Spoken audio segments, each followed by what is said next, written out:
কেউ জাদুগ্রস্ত কিনা কিভাবে বোঝা যাবে? কোনো ব্যক্তি জাদুগ্রস্ত কিনা এটা বোঝাটা অনেক সময় খুবই সহজ, আবার কোনো কোনো সময় একটু দুরূহ। আমাদের সমাজে জাদুগ্রস্ত রোগী হিসাবে আমরা যাদেরকে জানি তারা অনেকে জাদুগ্রস্ত, আবার অনেকে মানসিক রোগী। সাধারণ মানসিক রোগীকেও অনেক সময় জাদুগ্রস্ত বা জিনে আক্রান্ত রোগী হিসাবে আমরা মনে করি। এটা অনেক সময় ভুল হয় আমাদের। তো এই জন্য জাদুগ্রস্ত রোগীর কিছু আলামত আছে, সে আলামতগুলো দেখে আমরা নিরূপণ করতে পারি কোন ব্যক্তিকে জাদু করা হয়েছে, অর্থাৎ ব্ল্যাক ম্যাজিক করা হয়েছে। এর আগে বলে রাখি যে ব্ল্যাক ম্যাজিক যে করে আর যে করায় পয়সা দিয়ে, এই উভয় ব্যক্তি শুধু কবিরা গুনাহকারী নয়, বরং এই জাদুর কাজ যে ব্যক্তি করে, জাদুকর বা ব্ল্যাক ম্যাজিশিয়ান যে ব্যক্তি ব্ল্যাক ম্যাজিক করে মানুষের ক্ষতি করে, ইসলামী শরীয়ত দৃষ্টিকোণ থেকে সবচাইতে জঘন্য শাস্তির মুখোমুখি সে ব্যক্তি হবে। মৃত্যুদণ্ডের শাস্তি ইসলামী আদালত তাকে দিবে। এটাই হলো ইসলামী শরীয়র বিধান। এত জঘন্য অপরাধ। আর জাদুর বাস্তবতা, এটাকে আমাদের অনেক তথাকথিত বিজ্ঞান মনস্ক ভাইয়েরা অস্বীকার করে। তারা বলে অলৌকিক বলতে কোনো কিছু নাই, তারা অলৌকিকতাকে অস্বীকার করে। আমার মনে হয় এই একটা পয়েন্টে যদি একজন মানুষ নির্মোহভাবে নিরপেক্ষভাবে একটু যাচাই করার চেষ্টা করেন যে আসলে জাদু বলতে কোনো কিছু আছে কিনা, বা জেনে ধরা রোগী বা জিনের উপদ্রব বলতে কোনো কিছু আছে কিনা, একটু যদি অনুসন্ধান করা হয় এবং সেটা যদি ইনসাফের সাথে করা হয়, নির্মোহভাবে করা হয়, আমার তো মনে হয় এই যুগে আল্লাহর কোরআনের প্রতি ঈমান আনার জন্য আর কিছু দরকার নাই, এই একটা পয়েন্টই যথেষ্ট। কারণ অনেক জিনে ধরা রোগী আছে, যেই জিনে ধরা রোগীদের পুরো অবস্থা যদি পর্যবেক্ষণ করেন আপনি, তাদের মধ্যে যে সমস্যা আছে সেই সমস্যাটা যে অলৌকিক, সেই সমস্যাটা যে কোনো লৌকিক সমস্যা না, সেই সমস্যাটা যে সাধারণ কোনো সমস্যা না, অসুখ না, এটা বোঝার জন্য আপনার পণ্ডিত হওয়া লাগবে না, বেশি সময় অপেক্ষা করা লাগবে না। যারা জিনের রোগী দেখেছেন এবং জিনের উপদ্রব যাদের বাসা বাড়িতে হয়েছে, স্বচক্ষে দেখার সুযোগ পেয়েছেন, তাদের কাছে এটা দিনের আলোর মতো পরিষ্কার। এবং এরকম বহু দৃশ্য দেখার সুযোগ আমার হয়েছে। আল্লাহ রাব্বুল আলামিন কোরআনে কারীমে সূরা জিনের মধ্যে জিন জাতির অস্তিত্বের কথা বলেছেন। আমাদের তথাকথিত বিজ্ঞান মনস্ক ভাইয়েরা, বোনেরা, অনেক নাস্তিক বন্ধুরা, তারা জিনের অস্তিত্বকে স্বীকার করে না। অথচ জিনের উপদ্রব যে বাসা বাড়িতে হয়েছে তারা জানে জিন আছে না নাই, তার উপদ্রব দেখে অনুমান করতে পারে, নিশ্চিত হতে পারে তারা। আমি ব্যক্তিগতভাবে এরকম কয়েকটা ঘটনার কথা জানি যে বাসায় মেয়েরা হয়তো কোনো তরকারি কেটে, ধরুন কুমড়া কেটে ফালি করে রেখেছে, তাকিয়ে দেখে ফালিটা নাই, নিয়ে গেছে। কে নিয়ে গেছে? আমার কোনো বিজ্ঞান মনস্ক ভাই এটার কোনো ব্যাখ্যা দাঁড় করাতে পারবেন না। ফ্রিজ থেকে ডিম এনে ড্রয়িং রুমে মাঝখানে ছেড়ে দিস, কে ফেলেছে? কোনো ব্যাখ্যা বিজ্ঞান মনস্ক ভাইরা বের করতে পারবেন। এবং হয়তো জিনে কোনো ব্যক্তির উপরে আক্রমণ করেছে, তার উপরে সওয়ার হয়ে বসেছে, এই ব্যক্তি তাকে নিয়ে গাছের ডালে নিয়ে গেছে। এই ধরনের ঘটনাগুলো আমাদের চোখের সামনে অনেকবার ঘটেছে। এবং জাদুগ্রস্ত রোগীর বিষয়টা আরো পরিষ্কার। বিশেষ করে কোনো ব্যক্তি যখন জাদুগ্রস্ত হয়, জাদুর অনেক প্রকার আছে, এক একজনকে এক একভাবে জাদু করা হয়। নারীদের উপরে অনেক সময় ভিন্ন ধরনের জাদু করা হয়, পুরুষদের উপরে ভিন্নভাবে জাদু করা হয়। এই জাদু কারোর উপরে করা হয়েছে কিনা এটা বোঝার জন্য একটা মৌলিক আলামত হলো জাদুগ্রস্ত ব্যক্তি কোরআনে কারীমের তেলাওয়াত সহ্য করতে পারে না, কোরআনের তেলাওয়াত সহ্য করতে পারে না। গত বোধহয় কয়েক সপ্তাহ আগে আমার বাসায় এরকম একজন রোগীকে এক ভদ্রলোক নিয়ে আসলেন, এনে বললেন, ভাই এই লোকটাকে কেউ বা কারা জাদু করেছে, ব্ল্যাক ম্যাজিক করেছে। এবং তার আলামত হিসাবে তারা বললেন যে এ আজানের আওয়াজ শুনলে পাগলের মতো ছটফট করে, সে টিকতে পারে না, এবং কোরআনে কারীমের তেলাওয়াত সে শুনতেই পারে না। আমার চোখের সামনে তার সঙ্গে যখন কথা হচ্ছিল, কোরআনে কারীমের তেলাওয়াত শুনে তার শরীরে আমি নিজে চোখের সামনে দেখলাম যে তার পাগুলো, আঙ্গুলগুলো এরকম সব বাঁকা হয়ে যাচ্ছে, পুরো শরীর কোকড়ায় বোকড়ায় যাচ্ছে ভয়ঙ্কর ভাবে। আমার বিজ্ঞান মনস্ক ভাইয়েরা কোরআন তেলাওয়াতের সময় কেন এমন হয়, তেলাওয়াত শেষ আবার সে স্বাভাবিক, এটার কোনো ব্যাখ্যা কিয়ামত পর্যন্ত হয়তো দাঁড় করাতে পারবেন না। এই জাদুর অস্তিত্বকে অস্বীকার করার কোনো সুযোগ নেই। কোরআনে কারিমে আল্লাহ রাব্বুল আলামিন জাদুর অস্তিত্বের কথা উল্লেখ করেছেন, জিনের উপদ্রব হয় সে কথা আল্লাহ তাআলা কোরআনে উল্লেখ করেছেন। এই জন্য কোন ব্যক্তি জাদুগ্রস্ত কিনা এটা বোঝার জন্য একটা মৌলিক আলামত হলো কোরআনে কারিমের তেলাওয়াত সাধারণত জাদুগ্রস্ত রোগী সহ্য করতে পারে না এবং অস্থির হয়ে যায়, কখনো শরীর ফুলে ওঠে, কখনো ছটফট করে, কখনো সে তেলাওয়াত বন্ধ করার জন্য তার যত জোর আছে তত জোর দিয়ে চেষ্টা করে।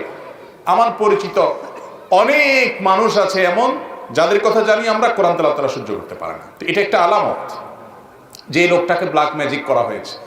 এরকম আরো বহু আলামত আছে। কখনো কখনো ব্ল্যাক ম্যাজিক করা হলে এই ব্যক্তি দিন দিন শুকায় যায়, খেতে পারে না, বাসার থেকে বের হতে পারে না, বিছানা থেকে উঠতেও পারে না ভালো করে। এমনিতে তার মধ্যে কোনো রোগ নেই। গত আগের জুমায় সম্ভবত এরকম এক রোগীর কাছে এক ভদ্রলোক আমাকে নিয়ে গেলেন। তার দেশের বাইরে বিভিন্ন নামি দামি হাসপাতালে ট্রিটমেন্ট করেছে, অনেক বড় বড় ডাক্তার দেখিয়েছেন, তার কোনো রোগ ধরা পড়ে না, কোনো ডায়াগনোসিস হয় না। তার সমস্যা হলো তিনি বিছানা থেকে উঠতেই পারেন না, দুর্বল হয়ে পড়ে থাকেন এবং সমস্ত ট্রিটমেন্ট করার পর খোলাসা আসলো তার শরীরে আসলে তেমন কোনো রোগই নেই। ভাইরা আমার, এই ধরনের সমস্যা আজকাল আমাদের ঘরে ঘরে অহরহ হচ্ছে। তো এই জাদু যেটা দিন দিন আমাদের সমাজে বেড়ে চলেছে, মূলত এখানে শয়তানের আশ্রয় নেওয়া হয় এবং কুফরি কালাম পাঠ করা হয়। এগুলোর মাধ্যমে মানুষের ক্ষতি করতে পারে। আল্লাহ রাব্বুল আলামিন সে অপশন রেখেছেন, এটা এক ধরনের পরীক্ষা, আল্লাহর বিভিন্ন হিকমা আছে এর পেছনে। তো যাই হোক, তো এই ধরনের জাদুগ্রস্ত ব্যক্তি যদি ধরা পড়ে, এই ব্যক্তি ট্রিটমেন্ট কি সেটা বলার আগে আরো কয়েকটা আলামত বলি। অনেক লোক আছে যাদের উপরে জিনের উপদ্রব হয়, জিন সাওয়ার হয়। জিন সাওয়ার হওয়ার একটা বড় আলামত হলো বেশি বেশি হাই তোলা, প্রয়োজনে অপ্রয়োজনে অনবরত হাই তুলতে থাকে। আমার নিয়ারেস্ট আত্মীয়কে, ছোট বাচ্চা মানুষ আমি দেখেছি যে অনবরত মিনিটে মিনিটে হাই কোনোভাবে বন্ধ করা যায় না, হা করে থাকে, সারাক্ষণ সে হাই তুলতে থাকে এবং তার ঝিমানি আসতে থাকে। এটা এক প্রকার আলামত দুষ্ট জিনের উপদ্রব কারোর উপরে হওয়া। এর পাশাপাশি চোখ দিয়ে অনবরত পানি পড়তে থাকার অনেক আলামত আছে। বিশেষ করে যারা শরঈ ঝাড়ফুঁক করেন এই সমস্ত লোকেরা এগুলো ভালো বলতে পারবেন। আমি মৌলিক কয়েকটা আলামত বললাম, এই সম্পর্কে আমি এক্সপার্ট না। এই জন্য যেগুলো আমার চোখের সামনে দেখেছি, বিভিন্ন অভিজ্ঞ ব্যক্তিরা অভিজ্ঞতার আলোকে লিখেছেন এবং বর্ণনা করেছেন, সেগুলো আলোকে কয়েকটা আলামত বললাম। জাদু থেকে বেঁচে থাকার জন্য সাধারণভাবে আমাদের আমল হলো সকাল সন্ধ্যার দোয়াগুলো বেশি বেশি করে পড়া। আমরা একটা ছোট্ট বই লিখেছি, সকাল রাসূলুল্লাহ সাল্লাল্লাহু আলাইহি ওয়াসাল্লামের সকাল সন্ধ্যার দোয়া ও জিকির। এই বইটা আস-সুন্নাহ ফাউন্ডেশনে অর্ডার করে যে কোনো জায়গা থেকে পাওয়া যেতে পারে। এই বই ছাড়া আরো বিভিন্ন হিসনুল মুসলিম আছে, আরো বিভিন্ন বই আছে দোয়া, সেগুলোতে সকালে এবং সন্ধ্যা নবী সাল্লাল্লাহু আলাইহি ওয়াসাল্লাম যে দোয়াগুলো পড়তেন, এর মধ্যে বিশেষ করে কয়েকটা দোয়ার কথা বলি। নাম্বার 1, সূরা ইখলাস, কুল হুয়াল্লাহু সূরা 3 বার, সূরা ফালাক 3 বার, সূরা নাস 3 বার সকালে, আবার সন্ধ্যায় 3 বার করে আসরের পরে বা মাগরিবের পরে পড়বেন। এছাড়া দুষ্টজনের উপদ্রব থেকে বাঁচার জন্য আলাদা অনেকগুলো আমল আছে। একটা ভিডিওতে আমরা বলেছি 15টি আমল আছে। বাসা বাড়িতে সাধারণত টয়লেটে এদের অবস্থানটা বেশি থাকে, পেশাব ময়লা ইত্যাদি বেশি থাকলে সেখানে থাকে, এবং নানা রকমের প্রাণীর ছবি ইত্যাদি টাঙানো থাকলে সেখানেও হয়, আরো অনেক কারণে হয়। এগুলো থেকে বাঁচার জন্য বাসায় প্রবেশের সঙ্গে বিসমিল্লাহ বলে প্রবেশ, আবার বের হওয়ার সময় বিসমিল্লাহ বলে বের হওয়া, এগুলো হলো এদের উপদ্রব থেকে বাঁচার উপায়। খাবার গ্রহণ করার সময় বিসমিল্লাহ এবং যে কোনো ভালো কাজের শুরুতে বিসমিল্লাহ। এরকম আরো অনেক আমল আছে। এই আমলগুলোর মাধ্যমে বিশেষ করে জাদু থেকে বাঁচার জন্য সূরা ফালাক নাস নাজিল হয়েছে। আমাদের স্বয়ং নবী করিম সাল্লাল্লাহু আলাইহি সাল্লাম, তাকে একজন ইহুদি, তার নাম ছিল লাবিদ ইবনে আসম, এই দুষ্ট লোকটা জাদু করেছে। নবী সাল্লাল্লাহু আলাইহি সাল্লাম অসুস্থ হয়ে পড়েছেন, এমন অসুস্থতা যে কোনো ডাক্তারি ট্রিটমেন্টে কোনো উপকার হচ্ছে না, কোনোভাবে কোনো রোগ ধরা পড়ছে না। পরবর্তীতে আল্লাহ রাব্বুল আলামিন দুজন ফেরেশতা পাঠালেন। তারা দুজনের একজন তার পায়ের কাছে, আরেকজন মাথার কাছে দাঁড়িয়ে একজন অপরজনকে জিজ্ঞাসা করছেন লোকটার কি হয়েছে। তখন অপরজন জবাব বলছেন তাকে জাদু করা হয়েছে, সাধারণ কোনো রোগ না। তখন জিজ্ঞেস করলেন যে কে জাদু করেছে, বললে অমুক জাদু করেছে নাম সহকারে। কি দিয়ে জাদু করেছে? তার চুল দিয়ে জাদু করেছে। কোথায় আছে? অমুক কূপের নিচে আছে। এর প্রেক্ষিতে ওই ফেরেশতা আবার জিজ্ঞাসা করলেন তাহলে এখন মুক্তির উপায় কি? তখন বললেন এই কুল আউযু বিরাব্বিল ফালাক, কুল আউযু বিরাব্বিন নাস। এই দুটি সূরা জাদু থেকে মুক্তির জন্য অসম্ভব উপকারী আমল। আর কোন বাসায় এই ধরনের কোন উপদ্রব থাকলে সূরা বাকারা তেলাওয়াত করার সম্পর্কে হাদিসে নবী করিম সাল্লাল্লাহু আলাইহি ওয়াসাল্লাম বলেছেন, যে বাসায় সূরা বাকারা তেলাওয়াত করা হয় সে বাসায় দুষ্ট জিন বা শয়তানের উপদ্রব থাকে না। আল্লাহ তাআলা হেফাজত করেন। এবং এই আমলগুলো আল্লাহর কসম করে বলেছে, আমি ব্যক্তিগতভাবে বহুবার অ্যাপ্লাই করেছি, আমল করে দেখেছি, সাথে সাথে উপকার পাওয়া যায়।